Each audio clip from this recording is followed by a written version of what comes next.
भक्तवांछा कल्पतरु भक्तवत्सल भगवान श्री राधा श्याम सुंदर प्रभु की महती कृपा करुणा से हम सभी को मनुष्य जीवन का सर्वोत्कृष्ट लाभ सत्संग श्रीमद् भागवत जी की मंगलमयी कथा के माध्यम से प्राप्त हो।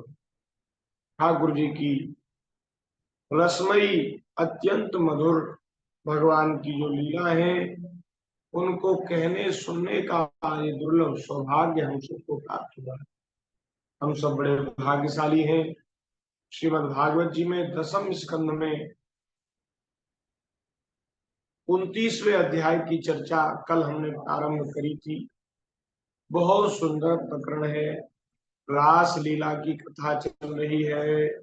सुखदेव जी कह रहे हैं निसम्य गीतम तदनंग वर्धनम ब्रजस्त्रियः कृष्ण गृहीत मानसाः आजमुरन्योन्यमलक्षितोद्यमा सायत्र कान्तो जवलोलकुण्डला। श्री वृंदावन में यमुना जी के पावन पुलिन पर कदम्ब वृक्ष के नीचे खड़े होकर श्री ठाकुर जी ने बांसुरी बजाई, मुरली बजाई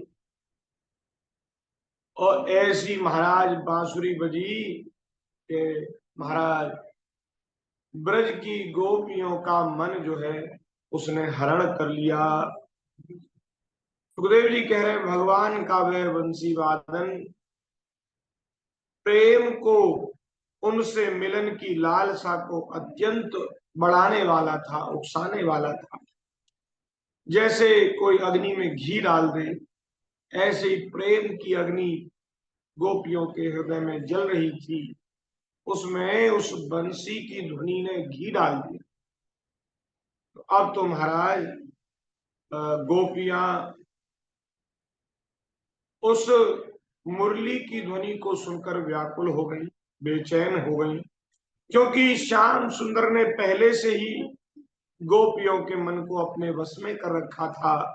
अब तो उनके मन की सारी वस्तुएं भय, संकोच, धैर्य, मर्यादा आदि की वृत्तियां भी उस बंसी की ध्वनि ने छीन ली। उनकी विचित्र गति हो गई। जिन्होंने एक साथ साधना की थी श्री कृष्ण को पति रूप में प्राप्त करने के लिए, वे गोपियां भी एक दूसरे को सूचना दिए बिना किसी को बताए महाराज श्री ठाकुर जी की ओर चल पड़ी। किसी ने किसी को संग नहीं लिया। जैसे पहले जाती थी, यमुना जी जाती थी, वृंदावन जाती थी, ठाकुर जी का दर्शन करने के लिए जाती थी कि चल रही सखी तू चल, अरे वीर तू कहाँ पीछे रह गई, तू चल, सबको साथ लेके जाती थी।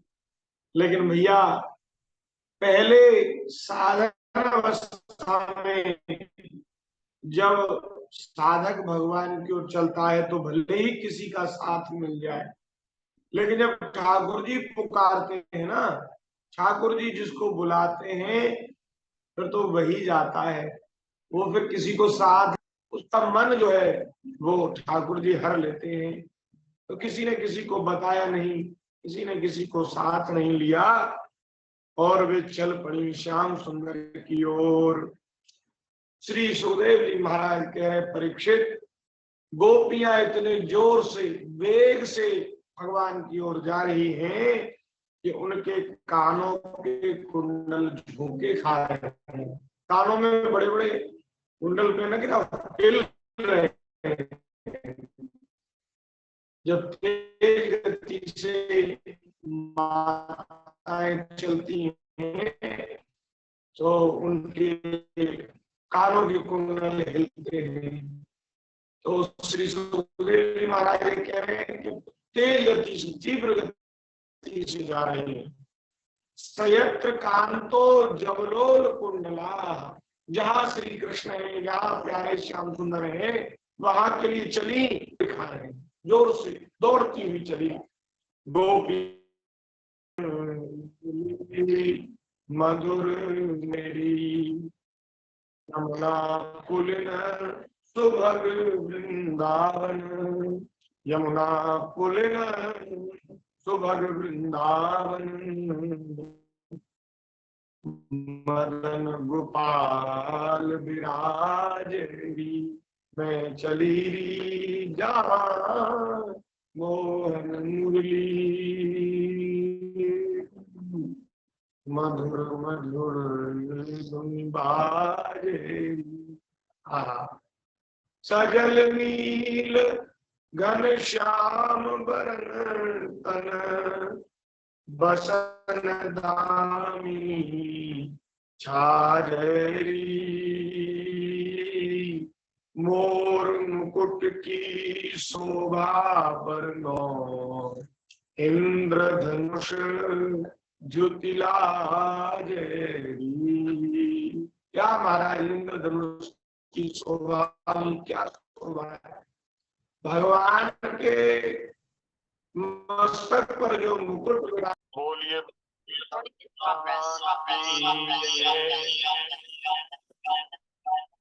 तो गोपियां भगवान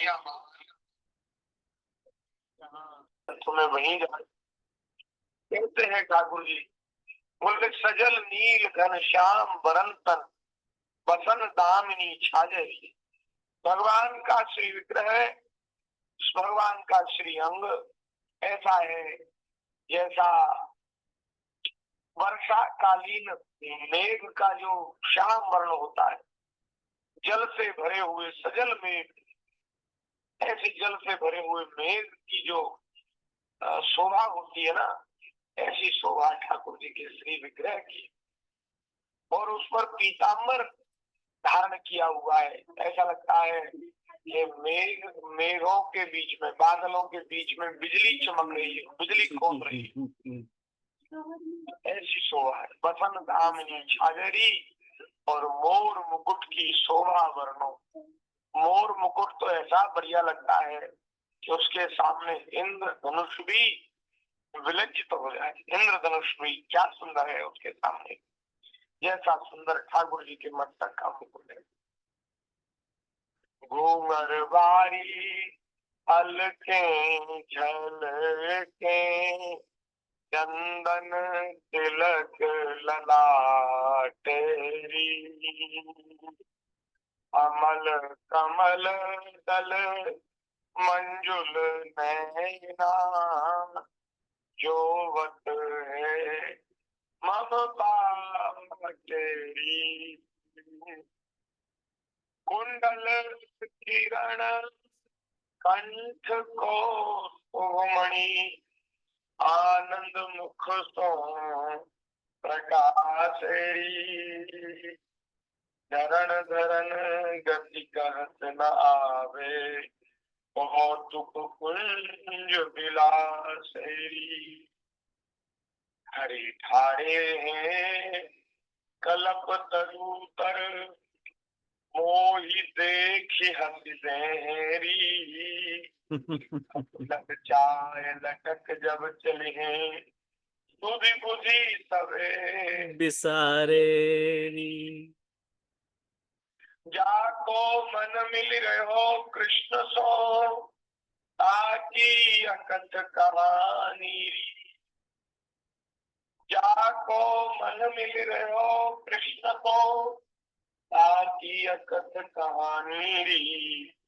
कहे भगवान हित राम राय प्रभु, सुमिरन मांझ समानी। सुमिरन मांझ समानी। मोहन मुरली, मधुर मधुर धुनी बाजेरी। मधुर मधुर धुनी बाजेरी।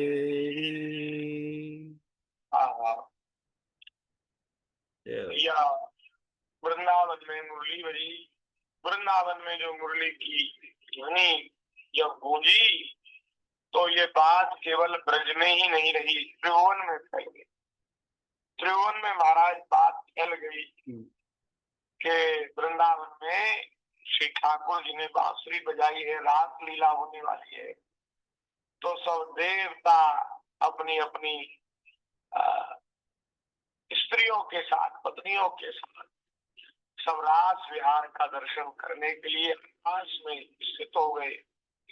शंकर भगवान भी आए, ब्रह्मा जी भी आए, देवता भी आए और सब अप्सराएं, सब देवताओं की स्त्रियां भी आई। बड़ा अद्भुत महाराज रास विलास है, उसका दर्शन करने के लिए सब पधारे। तो नारायण श्री सुखदेव जी महाराज कह रहे हैं, जब बंसी की ध्वनि गोपियों ने सुनी तो उस समय वे अपने घर का काम धंधा कर रही थी। कोई शाम का समय है तो कोई गोपियां दूध दो रही हैं और कोई चूल्हे पर दूध औटा रही हैं, कोई महाराज पकवान बना रही हैं, भोजन बना रही हैं और कोई भोजन परोस रही है। कोई उनके घर के भोजन, बड़े बूढ़े लोग भोजन कर रहे हैं तो उनको भोजन परस रही है। भोजन किसी को भोजन देते हैं ना तो उसको भोजन परोसना कहते हैं। भोजन परोस, जैसे किसी को भोजन दिया जाए तो कहते हैं कि भैया इनके लिए भोजन परोस दो, खाना लगा दो, थाली लगा दो, ये शब्द अच्छा नहीं। भोजन परोस दो है, इनको भोजन परोस, ये शब्द है अच्छा। अगर आजकल तो महाराज और विचित्र बातें समाज में फैल रही है। अब तो हमने एक जगह सुना कि कोई कह रहा था कि आपके लिए खाना डाल दें जैसे कुत्ते को, बिल्ली को, पशु पक्षियों को जैसे डालते हैं ना, हम कहते हैं भैंस को, सानी भैंस को भूसा डाल दिया, तो ऐसे महाराज कुत्ते को रोटी डाल दी। ऐसी बात हमने सुनी तो हमें बड़ा दुख हुआ। ऐसी बातें महाराज आजकल पढ़े लिखे लोग बहुत ज्यादा समझदार चतुर हो गए, तो अब वो ऐसी बातें करने लगे। तो एक स्त्री माता वो अपने पति से कह रही है कि आपके लिए खाना डाल दो। हे भगवान, ये बहुत खराब है। हमारे शब्द जो है वो बहुत मर्यादित हो, हमारी संस्कृति के संस्कारों के अनुरूप हो। अरे भाई सोचो तो सही, आपने कैसे सुंदर देश में और कैसे सुंदर संस्कृति में, कैसे महान धर्म में आपका जन्म हुआ। आपकी बोली भाषा से, आहार विहार से वो झलकना चाहिए, आपके संस्कार झलकने चाहिए, पता लगना चाहिए कि आप सनातनी हैं, आप सनातन धर्म से संबंध रखने वाले हैं, पता लगना चाहिए जी। खाना डाल दूं ये बहुत खराब है, खाना लगा दूं ये भी ठीक नहीं है, खाना भोजन परोस ये अच्छा है। तो भोजन परोस रही थी, यहाँ लिखा है भोजन परस रही थी। और महाराज कोई अपने बच्चों को दूध पिला रही थी, कोई अपने पतियों की सेवा शुश्रूषा कर रही थी और महाराज कोई तो स्वयं भोजन कर रही थी। क्या हुआ जो गोपियां दूध दो रही थी उन्होंने आधा दूध दुआ, बाल्टी को वहीं छोड़ दिया और लगा है गैया के पैर में, बाल्टी को वहीं छोड़ दिया, भागी दौड़ी श्री कृष्ण की ओर। उत्सुकता वश वह चल पड़ी। जो चूल्हे पर दूध औटा रही थी वो दूध को औटता हुआ छोड़कर, अग्नि ज्यादा जल रही थी, उफरने वाला था दूध, तभी बांसुरी की धुनी भूल गई दूध को महाराज, दूध उफरने लग गया और दौड़ गई गोपी।